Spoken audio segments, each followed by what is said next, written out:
Hello, and welcome back to Dottore And The Spy. Last time, we finished our first route, getting ourselves Ending 3 Immortal.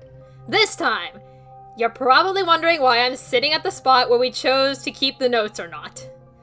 I know I said last time I might try to get the other ending we could have gotten, but I actually want to save that for when we have a few quick endings to get, or some, small bits of dialogue, or if this next route ends quickly. The dice gods are to blame for that.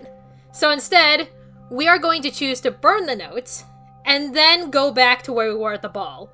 See if we can maybe, not screw up our second conversation with Dottore. But yeah, because we kept the notes last time, that was only going to get us one more ending we could have really gotten. So we're gonna burn the notes and hope and pray.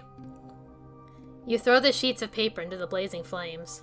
The paper begins to crackle, curl, and finally turn to ash. It is better this way. Okay, and now we're gonna just skip ahead until we get to the point where we can choose either to watch Dottore or start a conversation.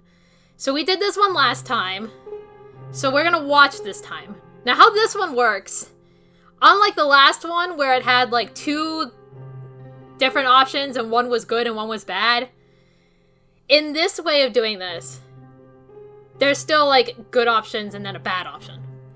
If you choose even one bad option, you get the bad result where we end up getting caught by Dottore.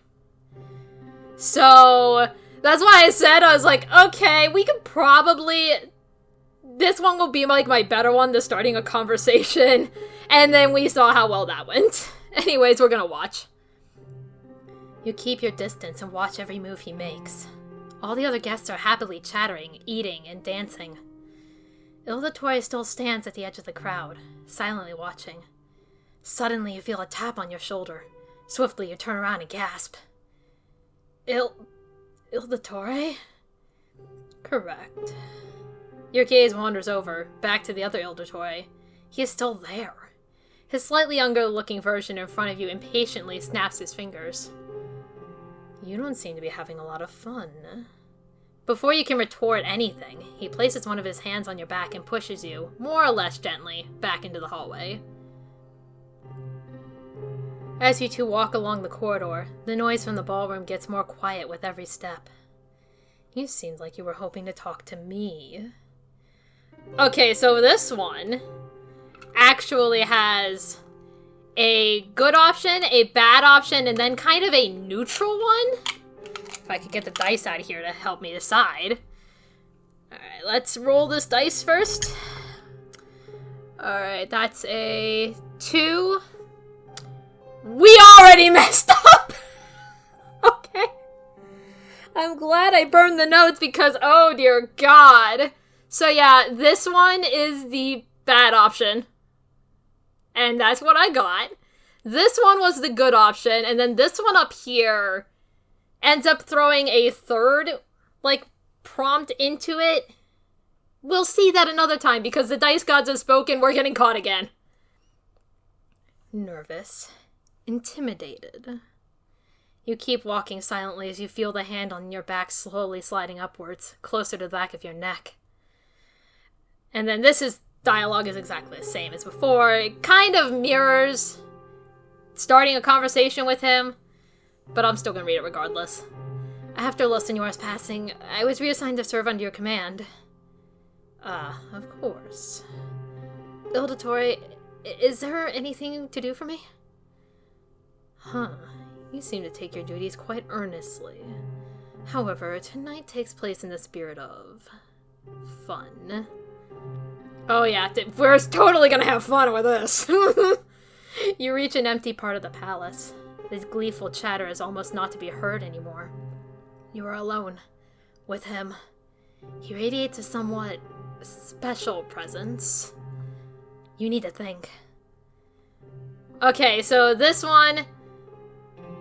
is the bad one. This will get you caught. And watch me end up rolling that somehow. I did not.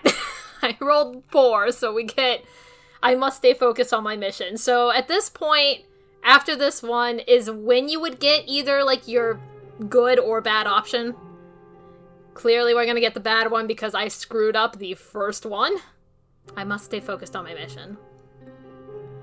Out of the corner of your eye, you notice a swift movement. Then a sharp pain in your ears, rapidly spreading through your head. You feel dizzy while your body suddenly goes numb and you fall. At least something that made up for the time I wasted here. And then, yeah, this is all the same. This is all gonna pretty much be the same. Yada, yada, yada. Oh, I don't remember what I didn't think I was gonna be back here so soon. I should have looked what dialogue I did or didn't do. Actually, wait, this one doesn't matter. These ones don't matter because you literally can't make it. It's the faux responses. Still watching your attempts to sit up and yada, yada, yada. This is all the same. And then this is exactly the same. Okay, I do remember we remained quietly seated the first time, so I'm gonna slide back further, because he's just... If I could find the history. So you can view your past dialogue in here by clicking on the history, and you can, like, kind of look at it. Yeah, so, like, he just came in here, he's wanting to see our reaction. So we're gonna slide further back, because that's dialogue I haven't gotten yet. You slide across the cold floor away from him until your back hits the cold wall. An almost gentle smile, that's okay, that's the same. Alright. And then I think I did that one, so we're gonna do this. This one doesn't matter. He just shushes us anyway. Yeah, he just shushes us anyway. He's like, shh, shh, shh. This is not going to matter. It's gonna be the exact same thing, yep. Alright, so this is gonna be... So, let me pull up the history because I'm just being quick about it. Yeah, you certainly don't object to a little investigation, do you? Okay, so I did this one the last time because I do remember I was apparently a very feisty person for most of it. But we're just gonna go, no. Bravo. But I hope you won't obey all my commands blindly, because that would be anything but entertaining. I'm not here to be your entertainment, Dottore. And so he begins, and then this is all the same. Alright, we are not going to try to escape because that's what I did last time, so we're gonna stay put. You remain still and stare tensely at the man in the lab coat. He has his back turned to you, but he seems to feel your gaze on him. A soft laugh escapes his lips, then he turns to you. He holds a scalpel in his hands, which flashes in the harsh light of the lamp. That's the same. This time we're gonna yank it through restraints. We waited so long, and then now it's like, no, scalpel. Nope, nope, nope, nope, nope, nope, nope. This is exactly the same, I think? Yeah, that's the same. Okay, so here we are at this again. So either testing the physical or psychological, or neither. So, as I said last time, these two get you the exact same ending no matter what. And this was the one, so I'm gonna, if I could grab my keyboard for 5 seconds so that I can pull this up. So I'm gonna save that here. And then we are gonna do none of it. Because that'll give us something to work with at least. As expected. He chuckles again, turns away from you and wanders up and down the room. He doesn't seem surprised, but his posture shows a certain tension. You got the feeling that he knows something you don't know he knows. Finally, he walks over to a shelf filled with folders and stacks of papers and begins rummaging through them. Except for the rustling of the paper and the low yet angry grumbling of Prime, nothing can be heard. Which one of them made a mess of my documentation? If I... here. He pulls a few pieces of paper out of the pile, places them on a small table, and runs his fingertip along the lines while murmuring softly. Then he laughs briefly and quietly, turns away from the notes, and devotes himself to you again, Froley. Some time ago, I had some more or less promising ideas for some experiments concerning delusions. What I lacked was a suitable test object. Without being able to see his eyes, you feel his gaze wandering down at you. My. Seems like I finally found some appropriate material. As for your choice of my first experiment on you, well, just a little test to confirm my suspicions. Your heart skips a beat and your knees grow weak. What suspicion? Well, simply put, all of your answers, questions, your interactions in general seem extremely targeted to me. Could it be deception, or is there a mission behind your strange behavior? He falls silent, while the satisfied grin on his face grows wider and wider. You feel your heart leap. A sudden heat rises to your head as you understand that your disguise failed. He knows, doesn't he? Now, dear Kyle, it's time to take action. Too much theory feels draining, doesn't it? Once again, he turns away from you and disappears from your field of vision. Tell me, Kyle, since you obviously tried to gather information about me, how much did you find out? And what have you learned about the delusions? His words are accompanied by metallic clinking. Without having to look, you know that he is preparing surgical instruments. Your heart begins to beat faster, your thoughts race. You know that whatever he has planned will not be in your favor. Still under tension, you hear a door open some distance away. You can barely distinguish the sound of approaching footsteps from that of your heart beating like crazy. Finally, you see two shadows bending over you from the left and right, obscuring the glare of the lamp. Okay, now we got both of them. Hi! Hello to both of you! Finally. Dottore Prime gives his younger segment a scowl. Oh yeah, right, That's right, I can't remember if, it does differentiate between the... I think it does. In the dialogue. I think that was him, though. I think that was him. Okay, yep, immediately proven. I hope you didn't start without me. After all, cutting open is the best part. Kyle will not be caught open at all. Seriously? At least, not today.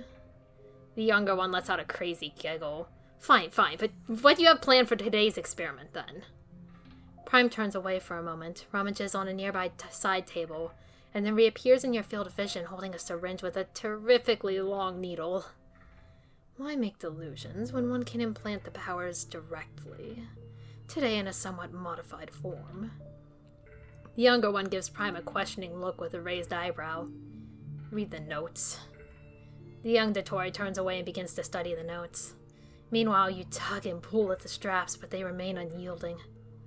Kyle, these straps are here for a reason. Imagine this needle accidentally hitting your lung instead of another organ. He looks at the syringe with an almost lovingly look and weighs it back and forth a little. The consequences would certainly be extremely unpleasant. As if this whole thing is not going to be unpleasant in general. Okay. The younger segment rejoins the conversation. Not to mention the fact that this would ruin the test material. You don't dare speak the thought, but the younger man has already guessed what question might be running through your mind. You are the test material. And what do we do with ruined material? Dispose. You start yanking at the bonds even fiercer, much to the amusement of Dottore's younger segment. You really seem to be willing to gamble, huh? Dottore looks at the syringe again, flicks it a few times, and makes sure there are no air bubbles inside. Dizziness and nausea overtake you at the sight of the needle. No matter where the contents of the syringe would end up, it certainly wouldn't be pleasant. This will be unpleasant. No matter how much you plead, no one will release you from your misery, for that would undo all the effort done so far. Alright, dice gods, what do you want from me? That's a 2. Okay. There must be another way! Impatiently, the Dottore on your right squints down at you, while there is something in Prime's gaze that you didn't expect. Doubt. The younger man notices Prime's hesitation and starts to get restless. What are you waiting for? Kyle. He lowers the syringe, much to the disappointment of his younger segment. In his mind, he goes through many options, scenarios, and motives until he finally lowers the syringe completely. While you would be ideal for delusion testing, You have certain resources that open up new possibilities. Huh? Be quiet. Prime turns to you again and fixes you with his gaze. It can't get any more uncomfortable than it already is, you think, and respond to the eye contact. You are spying for the sages of the academia. And that is because I may return to the academia if I am successful. Gradually, some tension falls away from you. The acute crisis could just be prevented. However, out of the corner of your eye, you can still see the syringe resting in Prime's hand. So the whole thing is not completely off the table. Prime's gaze wanders over to his younger self for a moment. A quick nod of the segment is enough for a satisfied grin to creep across Prime's face. You have one last choice. Either I'm going to do the planned experiment on you here and now, or you return to Sumeru as a double spy. You can hardly believe your ears. You have a chance to get out of here alive, but you are sure that there is a catch somewhere. You will receive trivial and partly false information that you can pass on to the sages. And so that I can be sure that you will only do what you are supposed to, I will ensure a small guarantee. Again, he begins to grin, sending a cold shiver down your spine. There's the catch you've been looking for. What kind of guarantee? Just a little something. Something that limits and takes over your mind in certain places, should you run the risk of revealing anything important. That doesn't sound good. Your gaze wanders over to the younger Dottore. If he had made you that offer, you would have thought directly of a lobotomy. But from Prime's mouth, the words sounded a little gentler, less invasive. Perhaps this is also one of those manipulative tricks? The younger Dottore leans down a bit further towards you and grins maliciously. Of course, there is a risk that the installation of this guarantee could go wrong. Brain death comes pretty close to the state that will occur. A similar risk exists when performing the delusion experiment, albeit somewhat less. The needle of the syringe flashes ghostly in the glare of the lamp. Prime grins and stares at you, spellbound. Which risk do you want to take? Okay, so we either are going to get ourselves an ending, or we're going to keep going. Because this does not end with that. Let's see what we got. We got it in the lid of the dice thing, okay. Okay, we're apparently going to keep going. Delusion test, I guess. Such a shame. You would have been ideal for the job as a spy. At least you would have until getting into a serious situation. That's when your skills would probably have reached their limit. But whatever. Let's just continue with the planned test. The dizziness and accompanying nausea spreads throughout your body. Your vision blurs, as do all sounds that reach your ears. Still looking up at the ceiling, you notice hasty, rapid movements out of the corner of your eye. You feel detached, almost floating. Expecting the pain to come, your mind does its best to protect you from it. But the feeling of being detached from your body quickly subsides as you perceive first a subtle, then a burning pain. The fire in your veins spreads further with each heartbeat and invades the last fibers of your body. Every single muscle, every nerve, every cell of your body seems to be on fire. Hot and cold at the same time, the pain seems to almost crush you. Whether you move, yank at your bonds, or tremble, you don't know. You feel nothing but the hot, stinging pain that seeps through your body. For an infinitely long moment, there is nothing but you and the fire in your body. With each passing second, the strength you have left to fight the pain wanes. With each passing moment, you slip deeper into the darkness that threatens to engulf your mind. There is no rescue, no helping hand, no cooling water, and certainly no redemption.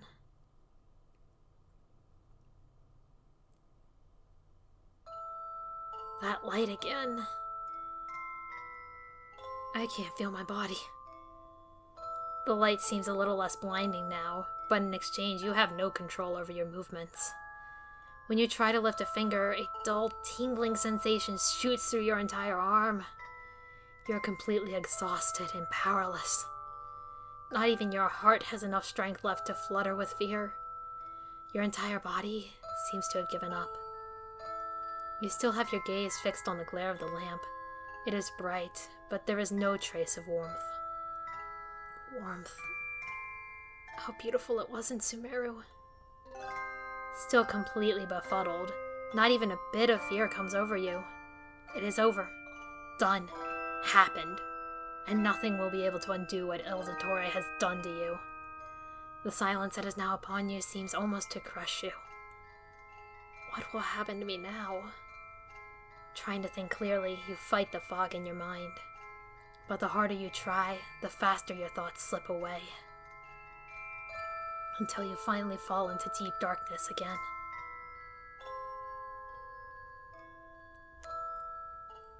That light again.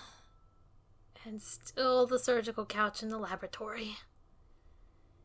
It could have been minutes, or even days, that you had been unconscious.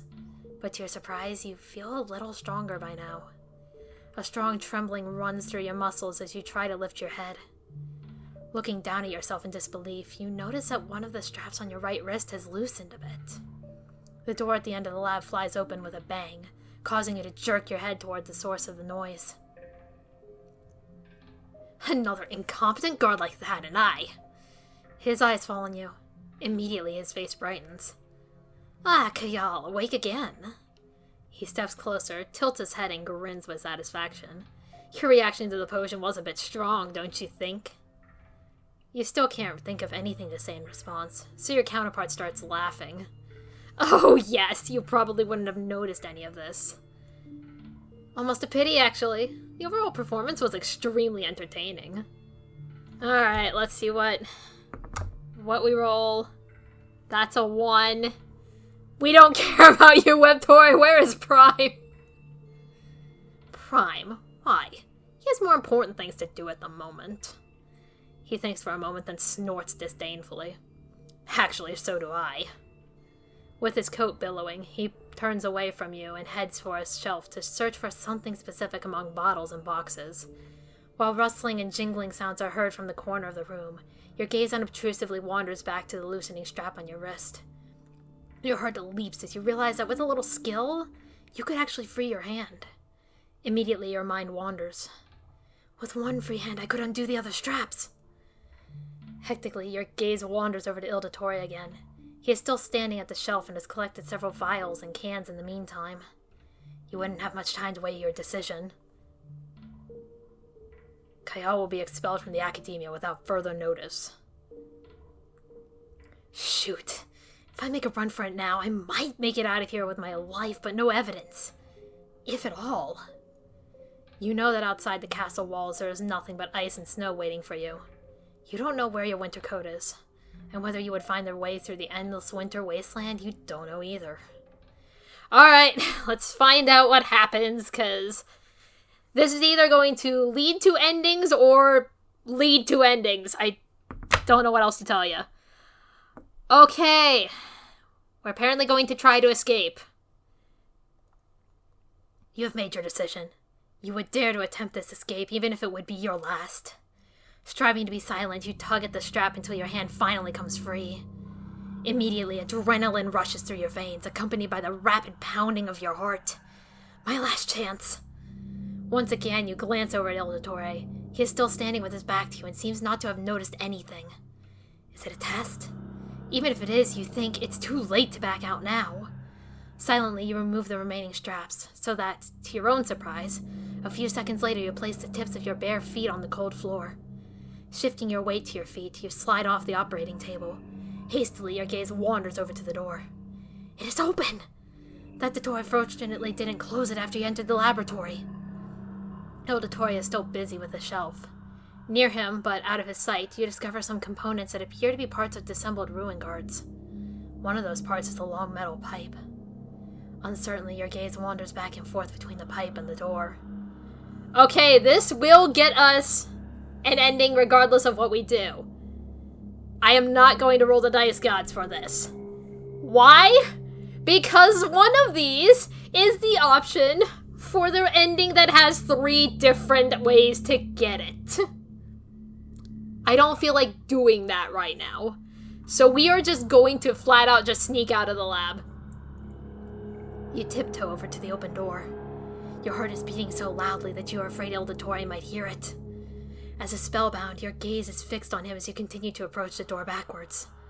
Even the smallest movement, even the softest sound could attract his attention. Then you finally stand in the empty hallway. Still with a pounding heart and sweaty palms, you stare towards the entrance to the lab as you move further and further away from this hell-like place. Your steps become larger, then faster and louder. The last bit of your rational mind has left you in the face of an escape possibility. Your footsteps echo off the bare walls as you stumble through the hallways. Your gaze sweeps the narrow windows. Too small. I won't fit through it. Again, you hustle on, leaving hallway after hallway behind you. Then, finally, you stand in the large entrance hall. Immediately, your eyes dart over to the double door through which you entered the castle back then. That's... okay. So, because this can take place whenever you, don't get caught, like, this ending can happen from there, too. That's why we said that, I'm assuming. Obviously, I mean, you could probably guess, like, oh yeah, we got dragged through here, probably. Maybe. But yeah, I didn't realize that until now, because I don't think I've ever done it like this. It's the same dialogue, but I don't think I ever did it where I got caught from the get-go and then did my escape attempt. I think I got caught, like, I got found out as a spy later and then got this, so never actually registered to me. Oh yeah. Whoops. Without thinking, you run over to it, grasp the handles with both hands, and tug at them with all your strength. It opens. Cold, icy wind beats against you as you run across the courtyard to the stone arch. Behind it lies freedom. As fast as your feet will carry you, you run across the frost-covered ground, past the stone arch, and are free. Without stopping, you run on. You don't feel the cold of the eternal winter. Only the adrenaline that shoots through your muscles makes you run on without thinking. Between the snowflakes whizzing past you, you fight your way through the winter wilderness. But with each step, the elation in your body wears off. Little by little, your strength leaves you until you finally come to a complete stop. Silently, you look around. The outlines of the castle are no longer visible. Even your footsteps begin to fade. Only now can you think clearly again, while the biting cold gnaws at you. With blurred vision, you look at your pale, trembling hands. You have clearly underestimated the icy cold out here. There's a reason this place is called the Land of Eternal Winter. I hope I'm not misremembering that. Turning your gaze again to the invisible horizon, you mutter powerlessly. Where am I?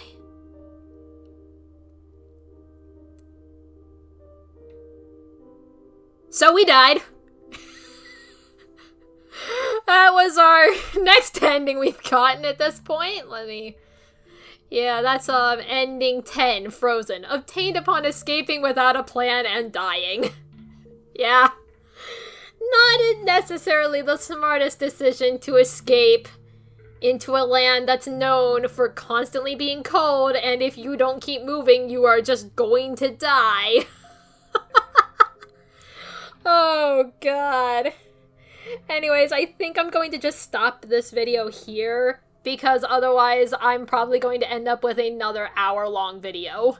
So, yeah, next time we are going to get another ending, whatever it may be. The dice gods really, have screwed me over a couple of times at this point. Not that there's really, like, there's some endings that you could consider good, depending on the circumstances. Like, this one, I guess, if you really wanted to be, like, Dottore's test subject, yeah, that's a good ending. That's a good ending. This one's definitely not a good ending, no matter what you think of it, unless you would rather be dead than living, which I don't know. I guess you could consider it as a quote-unquote good ending if you didn't want to keep living as a test subject. Oh god, I don't even know. I'm just rambling at this point. Anyways, yeah. Until next time.